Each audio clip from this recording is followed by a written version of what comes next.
Welcome.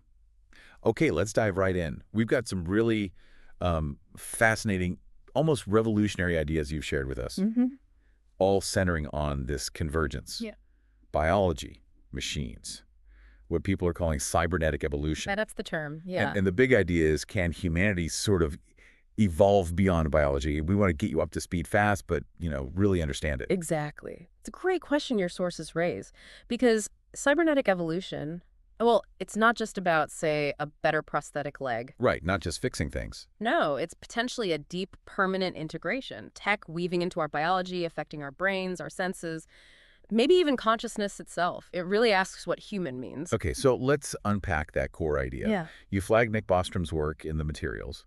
He sees this technological enhancement as, the next logical step in evolution. Sort of, yeah. His argument, which you probably picked up on, is about shifting from slow, passive, natural selection to, intentional design. We design our future evolution. So instead of just reacting, we take the reins. That's the essence of it. Transhumanism, as he frames it.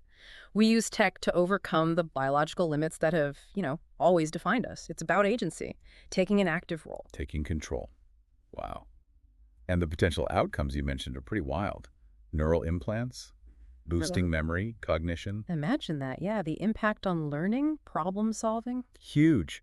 And bionic limbs, better than biological ones. Not just replacing, but upgrading. Exactly. Enhancement, not just restoration. Plus artificial organs that don't age or decay. Yeah.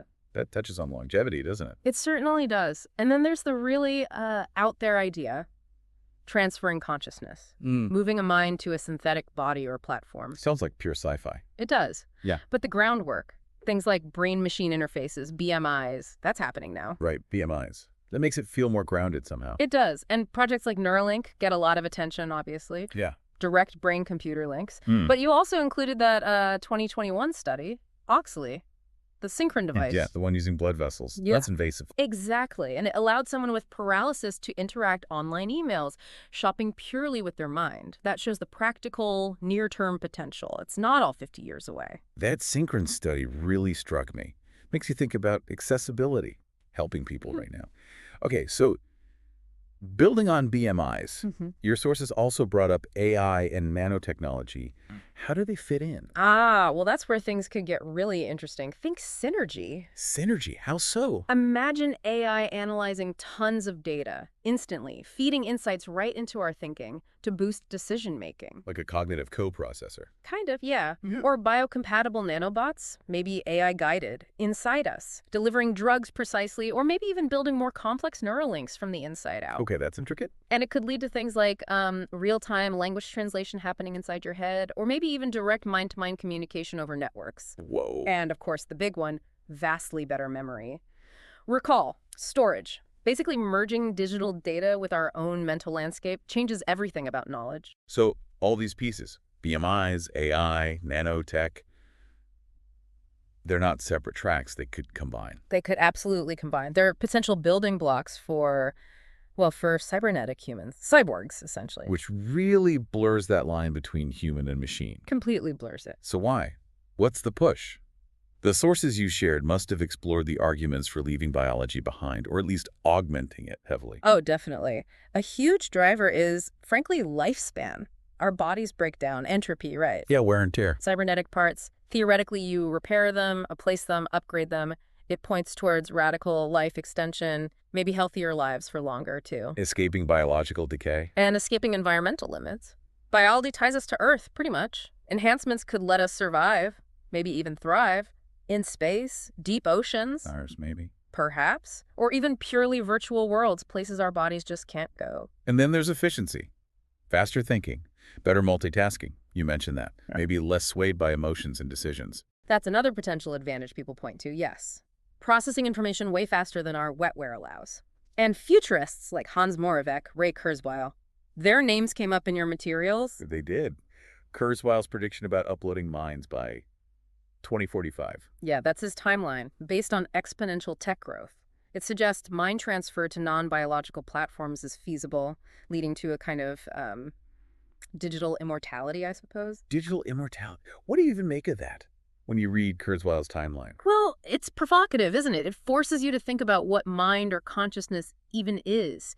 Can it be separated from the biological brain? What gets transferred? What gets lost? His predictions depend heavily on how you answer those questions. Deep philosophical territory there. Okay. It can't all be upsides. Your sources definitely raise red flags too. Dangers, ethical problems. Absolutely critical to consider those. It's not just about the wow factor. So what are the big worries? What stands out from the readings? Well, a major one is, what do we lose? If we swap out too much biology, do we lose something essentially human? Our physical feelings, our embodied emotions, are they just, bugs to be fixed, or are they part of who we are? The cost of becoming post-human. That's a heavy thought. It is. Then there's the social side, access.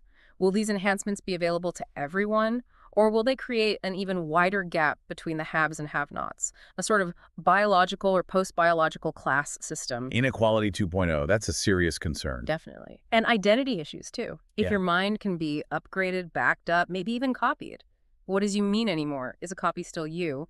What if someone hacks your mind? Hacks your mind. The cybersecurity implications are terrifying. Right. And this brings up what some thinkers, like Shannon Bauer, call techno-moral wisdom. We need ethical guardrails. We need to think about consequences before we leap. It has to be responsible innovation. Techno-moral wisdom, I like that. So, okay, we've covered a lot of ground here thanks to the materials you brought together. Let's pull back a bit. Considering all this, the potential, the perils, what are the big questions resonating with you now? For me, it really boils down to, how do we navigate this? Given where things seem to be heading, how do we make sure these incredibly powerful technologies are used wisely? For the benefit of humanity, not just. Because we can. Establishing those ethical frameworks you mentioned, that seems paramount. Yeah. It's the should we question, not just the can we. That's the crucial distinction. So, wrapping up this deep dive, let's leave everyone with those core questions that emerge from all this. Thinking personally, would you opt for cybernetic upgrades, brain, body, looking ahead? Is this blurring of human and machine the next inevitable step? Or could it be an endpoint? What does that future really look like? Well, And maybe the biggest question, if we can move beyond biology's limits, what new possibilities even open up? What does humanity become? those are exactly the right questions to be asking. No simple answers, are there? But wrestling with them is vital as this tech keeps accelerating. Your thinking on this isn't done, it's just beginning. For thousands of years, biology shaped us. Yeah. Now we might be on the verge of shaping ourselves, consciously. Is it transformation? Or is it something riskier? That's the question to ponder as we look to whatever comes next.